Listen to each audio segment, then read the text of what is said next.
시편 11절에서 18절까지 말씀입니다. 같이 한 목소리로 읽겠습니다. 시작. 그가 그의 마음에 이르기를 하나님이 잊으셨고 그의 얼굴을 가리셨으니 영원히 보지 아니하시리라 하나이다. 여호와여 일어나옵소서. 하나님이여 손을 드옵소서. 가난한 자들을 잊지 마옵소서. 어찌하여 악인이 하나님을 멸시하여 그의 마음에 이르기를 주는 감찰하지 아니하리라 하나이까. 주께서는 보셨나이다. 주는 재앙과 원한을 감찰하시고 주의 손으로 갚으려 하시오니 외로운 자가 주를 의지하나이다. 주는 벌써부터 고아를 도우시는 이시니이다. 악인의 팔을 꺾으소서. 악한 자의 악을 더 이상 찾아낼 수 없을 때까지 찾으소서. 여호와께서는 영원 무궁하도록 왕이시니 이방 나라들이 주의 땅에서 멸망하였나이다. 여호와여 주는 겸손한 자의 소원을 들으셨사오니 그들의 마음을 준비하시며 귀를 기울여 들으시고 고아와 압제당하는 자를 위하여 심판하사 세상에 속한 자가 다시는 위협하지 못하게 하시리이다. 아멘. 하나님 감사합니다. 3일밤 예배로 하나님께 영광 돌리러 이 자리에 나왔습니다. 하나님, 하나님의 이름만 높여지는 이 시간 되게 하여 주시고 부족한 종을 통하여 말씀하실 때에 우리 귀에 들리고 마음에 들려서 우리의 삶이 변화되는 시간 되게 하여 주옵소서. 예수님 이름으로 기도합니다. 아멘. 저희가 새벽 기도 때마다 기도할 때 나오신 분들에게 이제 제가 한 분씩 안수 기도를 해드리는데, 며칠 전에 우리 김 장로님을 위해서 기도하고 있었어요. 근데 이제 장로님에게는 아드님 한 분, 따님 한 분이 계신데 그날따라 이름을 이렇게 얘기를 해주고 싶더라고요. 그래서 아드님 이름은 바로 나왔는데 따님 이름이 갑자기 생각이 안 나는 거예요. 그래서 정말 한 10초 동안 10초 동안 서로 이렇게 침묵의 시간을 좀 가졌어요. 근데 이제 우리 장로님께서 이렇게 근데 그게 음악 소리가 이제 크니까 안 들리는 거예요. 그래서 제가 뭐라 그랬는 줄 아세요? 그리고 그 누나 집사님도 제가 참 말해놓고도 정말 민망했어요. 제가 이름도 알고 있고 얼굴도 알고 있고 누구인지도 잘 아는데 그 순간에 생각이 안 나는 거예요. 사람이 그렇습니다, 여러분. 알고 있는 이름도 순간적으로 어떤 상황이 되면 떠오르지 않을 때가 있더라고요. 기억하고 있다고 생각했는데 막상 필요한 순간에 생각이 나지 않을 때가 있습니다. 사람의 기억이라는 것은 이렇습니다. 그러니 오늘 사람의 말이 아니라 전능하신 하나님 말씀에 마음을 모으시기를 바랍니다. 지난주에 살펴봤던 우리 시편 11절에서 악인은 마음속으로 이렇게 말합니다. 하나님이 잊으셨고 그의 얼굴을 가리셨으니 영원히 보지 아니하시리라. 그리고 오늘 본문에서 시인은 하나님께 부르짖어요. 12절입니다. 여호와여 일어나옵소서. 하나님이여 손을 드옵소서. 가난한 자들을 잊지 마옵소서. 악인은 하나님이 잊으셨다라고 말하고 시인은 잊지 마옵소서라고 기도합니다. 오늘 본문은 그 두 말 사이에서 하나님이 어떤 분이신지를 명확하게 보여줍니다. 오늘은 일어나소서 여호와여 라는 제목으로 같이 은혜 나누기를 원합니다. 하나님이 우리를 잊으신 것처럼 느껴질 때가 있어요. 그때 우리는 어떤 하나님을 믿어야 할까요? 첫 번째, 가련한 자를 잊지 않으시는 하나님을 믿어야 합니다. 사람에게 맡길 수 없는 사정은 하나님께 가지고 가야 돼요. 억울한 마음도, 오래 기다리면서 지친 마음도, 누구에게 설명하기 어려운 일도 하나님 앞에서는 내어놓을 수 있습니다. 11절과 12절에 같은 단어가 이어서 나옵니다. 11절에서 아기는 말해요. 하나님이 잊으셨고, 12절에서는 시인은 가난한 자들을 잊지 마옵소서라고 합니다. 잊으셨다와 잊지 마옵소서라는 이 단어는 히브리어로 같은 뿌리에서 나와요. 샤카흐라는 말인데 기억하지 않고 돌아보지 않는다라는 뜻입니다. 아기는 하나님께서 가난한 자의 형편을 돌아보지 않으신다라고 여겼어요. 하나님이 그래서 하나님이 잊으셨다라고 말합니다. 이 시편의 저자는 그 말을 듣고 하나님께 나아간 거예요. 가난한 자들을 잊지 마옵소서. 자, 보세요, 여러분. 아기는 자기 마음속 가운데에서 스스로 결론을 내려버립니다. 시편 저자는 하나님 앞에서 기도를 드립니다. 우리에게도 하나님께서 나를 잊으신 것처럼 느껴질 때가 있어요. 우리 가족을 잊어버리신 것 같이 느껴질 때가 있어요. 우리 교회를 잊어버리신 것 같이 느껴질 때가 있어요. 기도한 일이 오랫도록 그대로 있고 기다리던 소식이 들리지 않으면 우리의 마음은 약해질 수밖에 없습니다. 그 마음을 내 마음속에서 스스로 결론 내지 말고 하나님께 가지고 가야 한다, 이 말입니다. 시인은 하나님께서 잊으신 것처럼 보이는 현실을 품고 하나님 앞에 부르짖었습니다. 여호와여 일어나옵소서. 하나님이여 손을 드옵소서. 가난한 자들을 잊지 마옵소서. 일어나옵소서와 손을 드옵소서는 하나님의 능력을 구하는 기도입니다. 악인이 휘두르는 힘을 막아주시고 그 아래에서 고통받는 사람을 도와달라는 간구의 기도입니다. 본문의 가난한 자들은 돈이 부족한 사람만 가리키는 것이 아니라 힘이 없어서 자신을 보호하기 어렵고 억울한 일을 당해도 대신 나서줄 사람이 없는 이들을 가리킵니다. 시인은 그들의 모든 상황과 모든 형편을 누구에게 맡겼어요? 하나님께 맡겼습니다. 그리고 14절에 이렇게 고백합니다. 주께서는 보셨나이다. 시인의 기도가 여기까지 왔어요. 하나님이 잊으셨다는 악인의 말 앞에서 그 말을 듣고 가난한 자들을 잊지 마옵소서라고 부르짖었고 마침내 하나님께서는 이미 보고 계시구나, 이미 보고 계셨다라는 사실을 확인하고 붙든 겁니다. 주께서는 보셨나이다. 여기서 보셨나이다는 히브리어 라라는 말이에요. 눈으로 바라본다는 뜻과 함께 어떤 일을 살피고 알아차린다라는 뜻이 있어요. 하나님께서는 가련한 사람이 겪는 일을 살피시는 하나님이십니다. 악인이 행한 일도 보셨고 그로 인해 생긴 고통과 억울함도 다 알고 계셨어요. 14절을 계속 볼까요? 주는 재앙과 원한을 감찰하시고 주의 손으로 갚으려 하시오니 외로운 자가 주를 의지하나이다.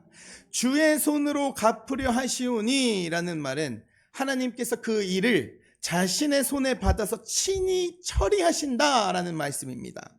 이 저자는 자기의 힘으로 해결할 수 없는 일을 하나님 손에 올려드렸어요. 하나님, 이 일을 주님께 맡깁니다. 주님의 손으로 다루어 주옵소서라고 기도한 거예요. 그래서 어떤 자가 하나님을 의지한다고 나오죠? 외로운 자가 하나님을 의지한다라고 나옵니다. 외로운 자라는 것은 자기의 사정을, 자기의 어떤 형편을 맡길 사람이 없는 사람입니다. 사람에게 도움을 구할 길이 완전히 막혀버렸습니다. 그때 하나님께 자기의 일을 맡깁니다. 하나님께서 그 모든 형편을 알고 계시고 그 사정을 받아주시는 분이시기 때문입니다. 14절 마지막에는 이렇게 기록되어 있어요. 주는 벌써부터 고아를 도우시는 이시니이다. 하나님께서 오래전부터 고아를 도와오신 분이라고 고백합니다. 당시 고아는 아버지를 잃어서 자신을 보호하고 대신 나서줄 사람이 없었습니다. 받을 몫이 있어도 빼앗길 수 있었고, 억울한 일을 당해도 자기를 위해서 자기 권리를 지킬 수 있는 사람이 없었습니다. 하나님께서는 그런 사람의 보호자가 되어주셨어요. 성경에는 사람에게 기억해달라고 부탁했다가 잊힌 사람이 나옵니다. 잊혀진 사람이 나와요. 바로 요셉입니다. 보디발의 아내가 보디발의 아내의 죄의 유혹을 뿌리치다가 누명을 쓰고 감옥에 갇히죠.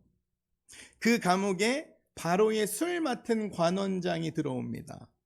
그 관원장은 포도나무에 세 가지가 있고 익은 포도를 따서 바로의 잔에 짜드리는 꿈을 꿨습니다. 요셉은 그 꿈을 이제 해석해줘요. 세 가지가 사흘을 뜻하며 사흘 뒤에 그 관원장이 다시 바로의 잔을 맡게 될 것이라고 해석해줬어요. 그 말대로 술 맡은 관원장은 원래의 그 자리로 돌아갔습니다. 요셉은 그에게 부탁을 해요. 창세기 40장 14절에서 15절을 같이 한번 읽어보겠습니다. 시작. 당신이 잘 되시거든 내 사정을 바로에게 아뢰어 이 집에서 나를 건져주소서. 나는 히브리 땅에서 끌려온 자요 여기서도 옥에 갇힐 일은 행하지 아니하였나이다. 요셉은 자기 사정을 기억해달라고 부탁했어요. 당신이 잘 되시거든 나를 생각하고 라고 이야기합니다. 감옥에 갇힐 만한 일을 하지 않았다라는 사실을 전해달라고 했습니다. 그런데 창세기 40장 마지막인 23절에 보면 이렇게 기록되어 있습니다. 술 맡은 관원장이 요셉을 기억했대요? 못했대요? 못했대요. 요셉을 기억하지 못하고 그를 잊었더라. 제가 아까 슬기 집사님 이름 기억 못한 것처럼 요셉을 기억하지 못하고 그를 잊어버렸대요. 참, 사람이 이래요. 근데 바로 다음 장에 어떻게 시작을 하냐면 너무 충격이에요. 만 2년 후에 바로가 꿈을 꾼즉이라고 시작이 돼요. 만 2년.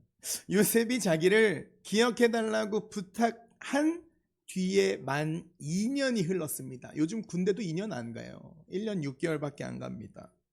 우리에게는 두 구절 사이에 놓인 아주 짧은 문장이지만 요셉에게는 하루씩 정직하게 지나간 만 2년이었습니다. 술 맡은 관원장은 궁전으로 돌아갔고 요셉은 감옥에 남아 있었습니다. 요셉의 사정을 알고 있던 사람의 기억에서조차 요셉이라는 이름이 잊혀져 갔어요. 창세기 39장 20절은 감옥에 있던 요셉을 이렇게 기록합니다. 같이 읽어보겠습니다. 시작.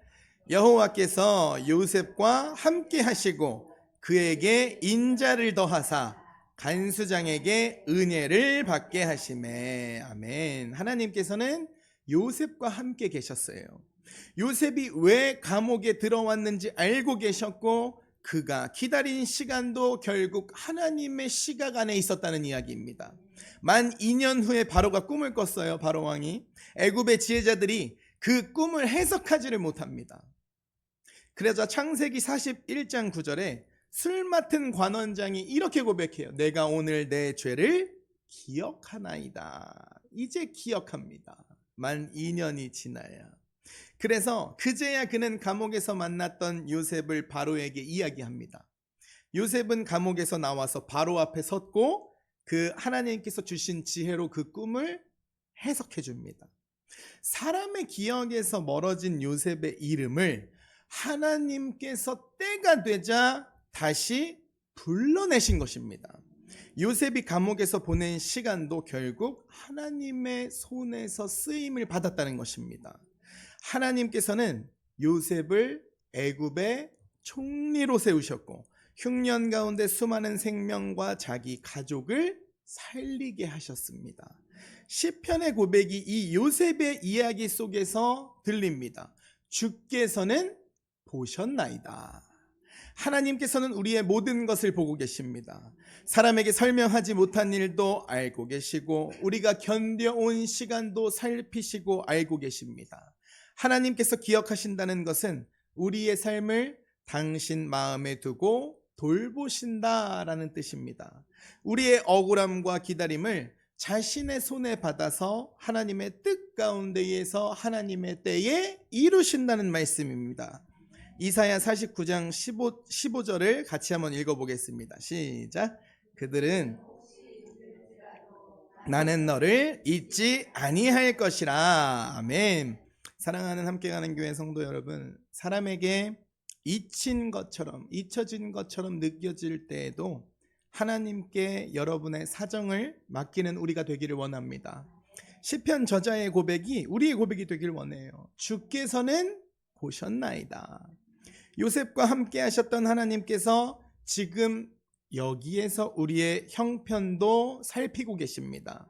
외로운 자의 의지가 되어주시고 가련한 자의 일을 자신의 손에 받아주십니다. 가련한 자를 잊지 않으시는 하나님을 끝까지 의지하는 저와 여러분이 되시기를 주님의 이름으로 축복드립니다. 하나님이 우리를 잊으신 것처럼 느껴질 때 우리는 어떤 하나님을 믿어야 할까요? 두 번째, 영원한 왕으로 약한 자를 위하여 심판하시는 하나님을 믿어야 합니다. 운동 경기에서 선수가 반칙을 하면 심판이 휘슬을 불죠. 힘이 센 선수도 심판의 판정 앞에서는 경기를 자신의 마음대로 끌고 갈 수는 없습니다. 심판이 휘슬을 불고 반칙을 막아야 경기가 제대로 진행됩니다. 시인은 하나님께서 왕의 권세를 나타내시기를 구하고 있습니다. 15절을 같이 읽겠습니다. 시작. 악인의 팔을 꺾으소서. 악한 자의 악을 더 이상 찾아낼 수 없을 때까지 찾으소서. 악인의 팔을 꺾으소서. 성경에서 팔은 사람이 가진 힘과 권세를 나타냅니다. 여기에서 사용된 히브리어 제로아도 힘을 행사하다라는 뜻으로 되어 있어요. 저자는 악인이 사람을 눌러버리는 데 사용한 힘을 거두어 달라고 기도하고 있는 겁니다. 그 악인의 손에 쥔 권세가 더 이상 악한 사람을 해치지 못하도록 다스려 달라는 간구의 기도예요. 악인의 힘은 팔을 통해 나타났습니다. 사람을 끌어내리고 가진 것을 빼앗고 두려움으로 입을 막았습니다. 시인은 바로 그 힘을 꺾어달라고 부르짖고 있는 거예요. 악인의 팔을 꺾으소서. 사람을 괴롭히는 힘이 죄어되고 그 아래 눌려있던 사람이 다시 설 수 있도록 하나님께서 일해달라는 기도입니다. 15절 후반에는 이렇게 기록되어 있습니다. 악한 자의 악을 더 이상 찾아낼 수 없을 때까지 찾으소서. 하나님께서 악한 일을 하나씩 드러내시고 남아있는 악까지 다루어 달라는 뜻입니다. 겉으로 드러난 일만 처리하고 지나가는 겉핥기 심판이 아니라 그 악이 다시는 사람을 해치지 못하도록 뿌리까지 다스려 달라는 기도예요. 이 시편 저자가 이런 기도를 드릴 수 있었던 이유가 16절에 나옵니다. 여호와께서는 영원 무궁하도록 왕이시니. 이 저자는 악인의 힘보다 하나님의 왕권을 먼저 바라봤습니다. 세상의 권력은 시간이 지나면 주인이 바뀝니다. 주인이 바뀌어요. 한때 큰 힘을 가졌던 사람도 그 자리에 영원히 머물 수가 없습니다. 하나님께서는 영원 무궁하도록 왕이십니다. 하나님의 통치는 시대에 따라서 바뀌지 않는다는 것입니다. 왕이신 하나님께서 선과 악을 판단하시고 사람의 힘을 다스리시며 억눌린 사람을 위하여 공의로 판결하십니다. 성경에 왕의 힘이 한 사람의 삶을 짓밟은 사건이 나와요. 아합 왕과 나봇의 이야기입니다. 아합의 왕궁 가까이에 나봇이라는 사람의 포도원이 있었습니다. 아합은 그 땅을 채소밭으로 만들고 싶어 했어요. 더 좋은 포도원으로 바꿔주거나 값을 돈으로 주겠다라고 제안했습니다. 나봇은 왕의 제안을 거절했습니다. 열왕기상 21장 3절을 쉬운 성경으로 읽어보겠습니다. 시작. 조상에게서 물려받은 땅을 왕에게 드리는 것은 여호와께서 금하신 일입니다. 참 대단하죠. 이스라엘에서 땅은 하나님께서 각 지파와 가문에게 맡기신 기업이었습니다. 나봇은 돈이 아까워서 거절한 것이 아니에요. 하나님께 받은 조상의 유산을 지키려 했던 것입니다. 아합은 나봇의 말을 듣고 왕궁으로 돌아왔어요. 그 아합 왕은 침상에 누워서 얼굴을 돌리고 식사도 하지 않았다라고 되어 있습니다. 그 모습을 본 이세벨이 나섭니다. 이세벨은 아합 왕의 이름으로 편지를 쓰고 왕의 도장을 찍어버립니다. 나봇이 사는 성읍의 장로들과 귀족들에게 편지를 보내요. 금식을 선포하게 했고 나봇을 백성 가운데의 가장 높은 자리에 앉게 합니다. 그 다음에 거짓 증인 두 사람을 내세워요.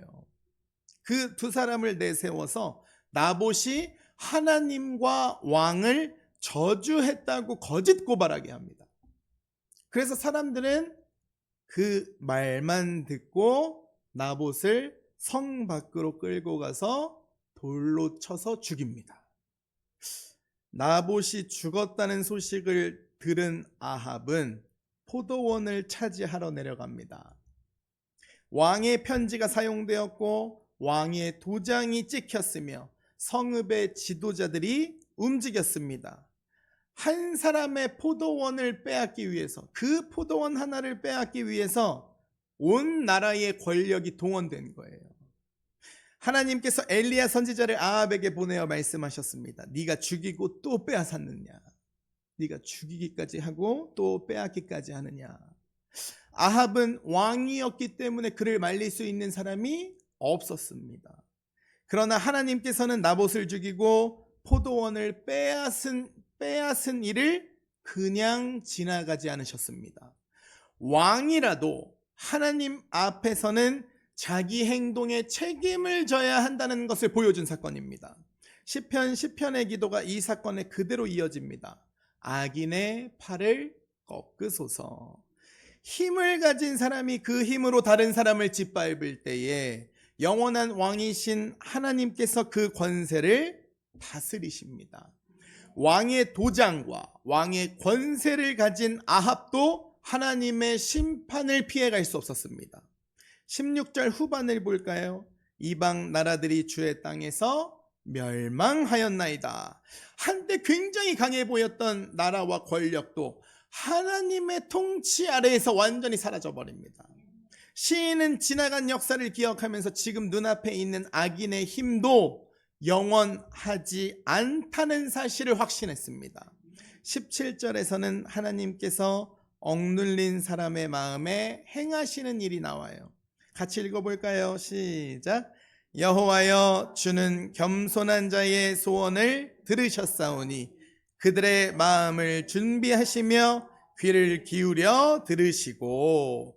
그들의 마음을 준비하시며 라는 말은 우리가 어떤 일을 준비한다는 뜻과 조금 달라요. 여기에는 마음을 굳게 세우고 단단하게 한다라는 뜻이 담겨 있습니다. 흔들리는 것을 바로 세우고 쓰러지지 않도록 붙들어 주신다는 뜻입니다.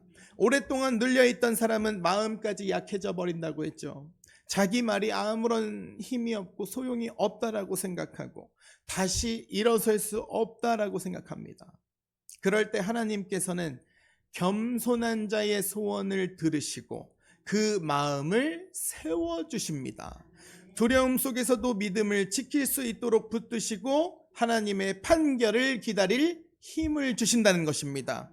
또 17절을 계속 보시면 하나님께서 귀를 기울여 들으신다라고 말씀합니다.